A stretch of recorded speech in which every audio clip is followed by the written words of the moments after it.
السلام عليكم. بسوي لكم طريقة السليق والدجاج المحمر على طريقتي. ايش قلت؟ على طريقتي. هنا جبت القدر، نزلت حبة دجاج وضفت عليها الماء. هنا هي المسمار، ملح على حسب الكمية وعلى حسب الرغبة، ملعقة من الكمون المطحون. أهم شيء في السليق يكون الرز مستوي زيادة زي ما القريش. نغطي عليه حتى يستوي الدجاج. كذا استوى الدجاج، طلعناه على جنب. بنزل الرز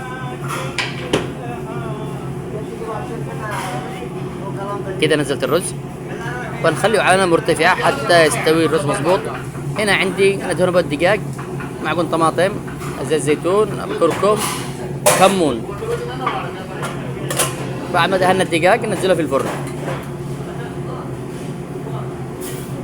اخاكم الخذيب يخص الذيب، والله اخواني واخواتي تابعونا على قناتنا في الفيسبوك باسم عبد محمد الوصابي. السلق جاهز، نزلت الحليب وهنا شويه من الزبده، نحرك. بعد كذا نجيب الصحن التقديم.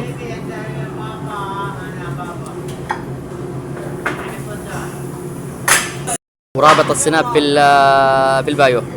وكذا ما شاء الله تبارك الله، صحه وعافيه، واعطونا رايكم في الكومنتات.